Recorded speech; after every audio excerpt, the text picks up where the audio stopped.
여러분 안녕하세요. 축구를 사랑하는 거마의 축구 분석가 기수입니다. 이번 시간은 축구 승급회 2025년 39회차 14경기 전격다 분석해왔고요. 39회차 보니까 2026 북중미 월드컵 아시아 최종 예선, 남미 최종 예선, 유럽 최종 예선이 대상 경기네요. 그럼 저희 긴 영상 시청해주시 앞서 구독, 좋아요, 알림 설정 부탁드리겠습니다. 그럼 제1번 경기 아랍에미리트 대 우즈베키스탄 경기네요. 두 팀 보면은 A조에 속해 있고 아랍에미리트 같은 경우에 13점으로 3위, 그리고 우즈베키스탄 같은 경우에 17점으로 2위. 야, 우즈베키스탄이 이대로 가면은 생애 최초, 우즈베키스탄 나라의 최초의 월드컵 진출을 이룰 수 있을지 거의 이제 9분 능선을 넘었다고 보면 될 것 같고. 그럼 제 1번 경기 아랍에미리트에서는 핵심 공격수 아부쿠트 명단 제외, 준핵심 미드필더 살민 선수 부상이고요. 반면에 원정팀 우즈베키스탄, 피파 랭킹 이야기 아니구나. 아랍에미리트 피파 랭킹 65위, 우즈베키스탄도 피파 랭킹 57위. 우즈베키스탄에서는 주전 핵심 공격수 세르게프, 주전 핵심 미드필더 투르군보예프, 핵심 미드필더 가니예프, 주전 핵심 수비수 알리쿨로프 선수가 부상이네요. 그래서 결론은 전력상 팽팽한 양팀 격돌. 우즈베키스탄은 비기기만 해도 본선 직주를 확정 짓기 때문에 안정적인 경기 운영을 할 것으로 예상되며, 이번 최종 예선에서 줄곧 2위를 지켜내며 탄탄한 공수 밸런스를 선보이고 있고, 아랍에미리트는 강한 동기부여가 있기는 하나 이 명장 벤투 감독이 돌연 사퇴하며 팀이 어수선한 상황에서 최근 4경기 1승 1무 2패로 다소 부진하기는 하나 투기의 호흡발이 있기 때문에 지런 공방전 끝에 저득점 승부 예상하겠습니다. 다음으로 2번 경기 오만 대 요르단 경기네요. 두 팀 같은 경우에 한국과 같은 조에 속해 있죠. 오만 같은 경우에 승점 10점으로 4위에 위치해 있고, 요르단 같은 경우에 요르단 이라크가 2위를 할 거로 봤는데, 하여튼 이라크와 요르단의 2위 싸움이 정말 피튀기는 경쟁이 이어지고 있고, 요르단이 승점 13점으로 일단 2위에 랭크돼 있네요. 일단 홈팀 오만 같은 경우에 피파랭킹 77위, 오만에서 주선세컨 부상을 얻고, 반면에 원정팀 요르단 피파랭킹 62위, 요르단에서는 주전 핵심 공격수 올완, 주전 핵심 미드필더 알라와브데, 핵심 미드필더 라데프, 준핵심 수비수 아잘린 선수 부상이네요. 그래서 결론은 전력상 요르단의 약 우세순위 있겠으나 오만이 최근 4경기 2승 1무 1패로 상승세를 이어나가고 있고, 요르단은 최근 5경기 1승 3무 1패로 다소 경기 기복이 이어지고 있고, 요르단의 전력 누수가 더 심각한 상황에서 오만이 최근 요르단과의 홈경기 4경기 2승 2무로 초강세를 선보이고 있기 때문에 치열한 승부대 저득점 승부 예상하겠습니다.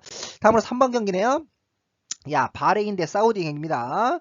두 팀 같은 경우에 C조에 속해 있네요. 바레인 같은 경우에 승점 6점. 바레인 같은 경우에 뭐 본선 진출 4위까지는 그래도 다음 라운드 진출권이 주어지기 때문에 가능한데, 지금 경기력으로 봤을 때는 좀 힘들지 않아 싶기도 하고, 사우디 같은 경우에 최종 본선 직행이 걸려 있는 2위를 노려봐야겠죠. 일본이 워낙 강하니까. 그래도 호주와 승점 3점이기 때문에 막판 뒤집기를 노려볼 수 있을 만큼 강한 동기부여가 일단 있긴 하네요. 바레인 같은 경우에 피파랭킹 84위, 바레인에서는 주전 핵심 공격수 유스프, 핵심 미드필더 알 하르단 선수 부상이고요. 반면에 원정팀 사우디 피파랭킹 58위, 사우디 같은 경우에 주전 핵심 미드필더 알 말키, 주전 핵심 수비수 압둘 하미드, 샤흐라니, 알 간남, 알 블라이히, 카디시 선수, 여기 미드필더는 좁혀냈네. 주전 골키퍼 알 오아이스 선수 부상이네요. 그래서 결론은 전력상 사우디의 우세이긴 하나 최근 사우디가 바레인만 만나면 고전했던 양상이 이어지고 있고, 사우디의 전력 누수가 너무나 심각한 상황이기 때문에 무승부도 결코 배제할 수는 없는 상황. 허나 바레인이 최근 5경기 2승 3패로 부진하고, 이번 최종 예선에서 단 1승에 그치며 부진이 이어지고 있는 반면에, 사우디는 강호 일본 원정 경기에서 비기는 등 최근 5경기 3승 1무 1패로 상승세를 이어나가고 있기 때문에 최랑수다 원정팀 사우디 한 골차 진땀승 예상하겠습니다. 다음으로 4번 경기, 대한민국이 속해져 있는 B조 경기네요. 한국 같은 경우에 그래도 꾸역꾸역 무승부를 많이 양산해내고 있는데도 불구하고 꾸역꾸역 선두는 유지하고 있는 게 신기하네요. 참 홍명보 감독이 우는 좋아요. 보니까 이라크 같은 경우에도 야 최근 부진이 이어지고 있고 부진이 이어지면서 결국에는 3위의 랭크 요르단과의 이 2위 경쟁 결국엔 3위로 밀려나 있는 상태네요. 일단 홈팀 이라크 같은 경우에 피파랭킹 59위 주축 선수들 큰 부상은 없고요. 반면에 원정팀 한국 피파랭킹 23위 한국에서는 핵심 공조수 조규성 선수 부상, 핵심 라이트백 김문환 선수도 부상이네요. 그래서 결론은 전력상 한국의 절대적 우위긴 하나 최근 3경기 연속 무승부를 양산해내며 경기 기복이 존재하기 때문에 결코 무승부도 배제할 수는 없는 상황. 허나 이라크가 최근 약체들과의 연이어 졸전을 펼치며 최근 4경기 1무 3패로 국도의 부진이 이어지고 있는 상황에서 이 명장 카사스 감독이까지 사퇴하며 내부적으로 굉장히 어수선한 상황이기 때문에 치열한 승부 끝에 원정팀 한국의 한 골차 진땀승 예상하겠습니다. 다음으로 5번 경기 쿠웨이트 대 팔렌스타인 경기네요. 두 팀 한국과 같은 B조에 속해 있고 쿠웨이트 같은 경우에 아직도 1승도 못 올리고 있네요. 5무 3패 승점 5점으로 꼴찌에 위치해 있고 팔렌스타인 같은 경우에 1승 3무 4패 승점 6점으로 두 팀은 뭐 다음 라운드까지 진출권을 획득하기는 좀 어려워 보이는 상황이네요. 일단 홈팀 쿠웨이트 같은 경우에 피파랭킹 134위, 이 팔렌스타인 같은 경우에 피파랭킹 101위, 두 팀 모두 축구 선수의 큰 부상을 얻고 그래서 결론은 전력상 팔렌스타인이 약 우세이기 분명 팔렌스타인이 주도하는 경기는 되겠으나 두 팀 모두 이미 본선 진출 실패가 확정된 상황이기 때문에 두 팀 모두 동기부여가 사라져 있는 상태고 쿠웨이트가 이번 최종 예선에서 5번의 무승부 양산으로 무승부 빈도가 높고 작년 10월에 두 팀 가장 최근 맞대결에서도 이미 무승부를 거둔 적이 있는 만큼 지루한 공방전 끝에 저득점 무승부 예상하겠습니다. 다음으로 6번 경기 A조 경기네요. 이란 대 카타르 경기나 이란 뭐 일본 한국과 함께 호주와 함께 아시아 최강팀 중에 한 팀이죠. 이번 최종 예선에서도 무패예요. 6승 2무 탄탄한 공수 전력을 선보이면서 승점 20점 큰 이변이 없는 날 이란이 선두 1위를 차지하고 본선 직행을 할 것 같고 카타르 같은 경우에 아시안컵 우승의 기세를 월드컵 본선 진출 최종 예선에서는 이어가지 못하면서 3승 1무 4패 승점 10점으로 그래도 다음 라운드 진출권이 걸린 4위를 할 것 같긴 한데 일단 카타르 같은 경우에는 피파 랭킹 55위 카타르에서는 주전 핵심 수비수 알브라이크 핵심 미술자 부디아프 주전 핵심 수비수 멘데스 선수 퇴장 징계로 못 나오네요. 반면에 원정팀 이란 피파 랭킹 18위 이란에서는 핵심 공격수 모간루 주전 핵심 수비수 하지 샤피 선수가 부상이네요. 그래서 결론은 전력상 아시아 최강팀 중 하나인 이란의 절대적 우위와 함께 카타르가 동기부여가 강하기는 하나 최근 약체 키르기즈스탄에게도 3대1 대패를 당하는 등 최근 4경기 1승 1무 2패로 다소 부진함이 이어지고 있는 반면에 이란은 최근 5경기 4승 1무로 초상승세를 이어가며 선두 자리를 굳건히 하고 있는 상황에서 두 팀이 최근 5번 맞대결 이란이 4승 1패로 천적의 모습까지 선보이고 있기 때문에 치열한 승부에 원정팀 이란의 한 골차 진땀승 예상하겠습니다. 다음으로 7번 경기 남미 예선이네요. 이제 파라과이 대 우루과이 경기입니다. 일단 홈팀 파라과이 피파랭킹 48위 파라과이에서는 주축 선수의 큰 부상을 얻고 반면에 원정팀 우루과이 피파랭킹 13위 우루과이에서는 핵심 공격수 비나스 핵심 미드필더 데라크루즈 주전 골키퍼 로체트 선수 부상이네요. 그래서 결론은 피파 랭킹에서 알 수 있듯 전력상 우루과이의 우세이고 두 팀 최근 5번 맞대결 우루과이가 3승 2무로 절대적 우위를 선보이고 있기 때문에 우루과이가 주도하는 경기는 되겠으나 두 팀이 이번 월드컵 최종 예선이 승점이 동률인 만큼 파라과이가 선전하고 있고 최근 5경기 3승 2무로 초상승세를 이어나가고 있는 반면에 우루과이는 최근 5경기 1승 3무 1패로 다소 부진한 흐름이 이어지고 있고 이 우루과이만 전력 누수가 존재하고 있기 때문에 치열한 승부에 저득점 무승부 예상하겠습니다. 다음으로 8번 경기인가요? 에콰도르 대 브라질 경기입니다. 일단 홈팀 에콰도르 피파랭킹 23위 에콰도르에서는 주전 핵심 공격수 발렌시아 주전 핵심 윙어 플라타 선수도 부상이네요. 두 주포 공격 활류로 뚫어줄 두 선수가 다 부상이기 때문에 에콰도르가 공격 전개에 있어서 애를 먹을 수 있는 경기로 보여지고 반면에 원정팀 브라질 피파랭킹 5위 브라질에서는 준핵심 중앙센터백 밀리탕 핵심 공격수 앤드릭 준핵심 레프트백 아라나 준핵심 미드필더 조엘링톤 선수 부상이네요. 그래서 결론은 전상 브라질의 우세이긴 하나 이 브라질의 전력 누수가 더 심각한 상황이고 에콰도르가 최근 5경기 3승 2무로 초상승세를 이어나가고 있고 이번 월드컵 최종 예선에서 승점 3점 삭감이라는 삭제에도 불구하고 2위를 달리고 있을 만큼 공수 탄탄한 전력을 선보이고 있기 때문에 무승부도 결코 배제할 수는 없는 상황. 특히 에콰도르 같은 경우 이 고지대 홈발이 유명하잖아요.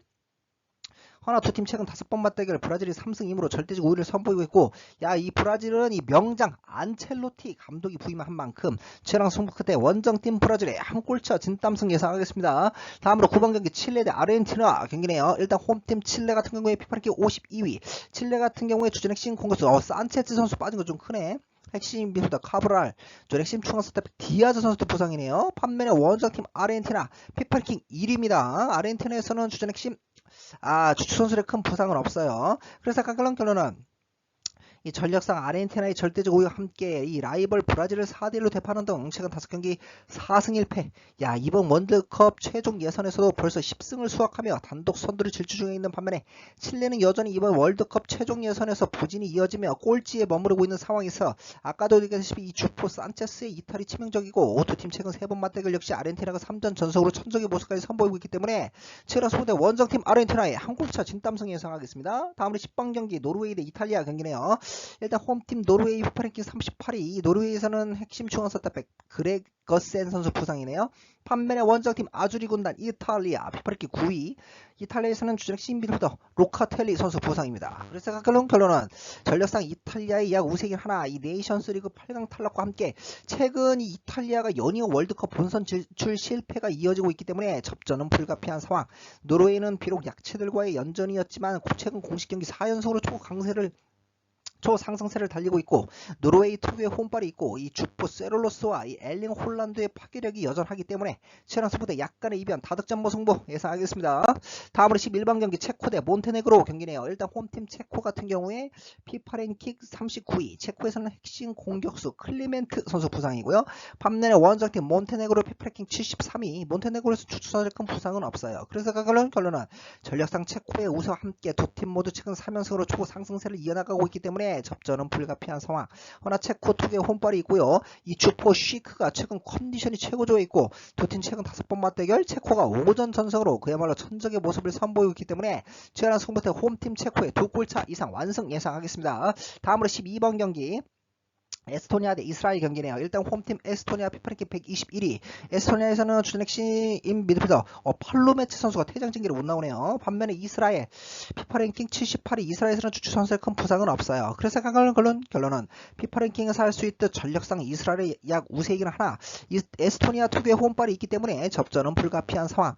허나 에스토니아가 최근 5경기 1승 1무 3패로 부진한 흐름이 이어지고 있는 반면에 이스라엘은 최근 3경기 2승 1패로 나름 상승 여력이 있고, 에스토니아로서는 아까 이 중원의 핵심인 팔로메치의 공백이 가볍지 않기 때문에 최랑 승부 끝에 원정팀 이스라엘 한 골차 진땀승 예상하겠습니다. 다음으로 13번 경기 콜롬비아 대 페루 경기네요. 일단 홈팀 콜롬비아 피파랭킹 14위, 콜롬비아에서는 핵심 레프트윙 시니스테라 선수 부상이고요. 반면에 원정팀 페루 피파랭킹 42위, 페루에서는 주핵심 라이트백 아드빈 쿨라 선수 부상이네요. 그래서 결론은 전력상 콜롬비아의 절대적 우위와 함께 최근 4경기 1무 3패로 국도의 침체가 이어지고 있기 때문에 접전은 불가피한 상황. 허나 이 페루 또한 최근 5경기 1승 1무 3패로 부진이 이어지며 여전히 이번 월드컵 최종 예선에서 최하위권에 머무르고 있고, 특히 페루가 이번 월드컵 원정 경기 보면은 원정 경기 보면 7경기 보면 무승이에요. 무승 1무 6패. 무득점, 득점이 하나도 없습니다. 무득점 11실점으로 극도의 원정 초약세가 이어지고 있고, 콜롬비아의 듀란, 디아즈, 하메스, 로드리게스 선수가 포진해 있는 공격진이 여전히 위협적이기 때문에 최랑 승부대 홈팀 콜롬비아의 2골차 이상 완승 예상하겠습니다. 다음으로 마지막 14번 경기 베네수엘라 대 볼리비아 경기네요. 일단 홈팀 베네수엘라의 피파랭킹 47위, 베네수엘에서 두 팀 모두 주축 선수의 큰 부상은 없고, 반면에 원정팀 볼리비아의 피파랭킹은 80입니다. 그래서 결론은 피파랭킹에서 할 수 있듯 전력상 베네수엘라의 약 우세긴 하나, 두 팀 순위가 단 한 단계 차이인 만큼 접전은 불가피한 상황. 두 팀 모두 최근 동반 부진한 상황에서 볼리비아가 이번 월드컵 최종 예선 원정 경기 7경기 1승 6패 4골, 23실점 엄청 많이 했네. 24실점으로 원정 초약세를 선보이고 있고, 베네수엘라 특유의 홈발이 있기 때문에 최랑 승부대 홈팀 베네수엘라의 한 골차 진땀승 예상하겠습니다. 이렇게 제가 준비한 축구 승부패 2025년 39회차 14경기 청켰다 분석해드렸고요. 저희 긴 영상 시청해주셔서 감사드리고 마지막으로 구독, 좋아요, 알림 설정 부탁드리겠습니다. 감사합니다.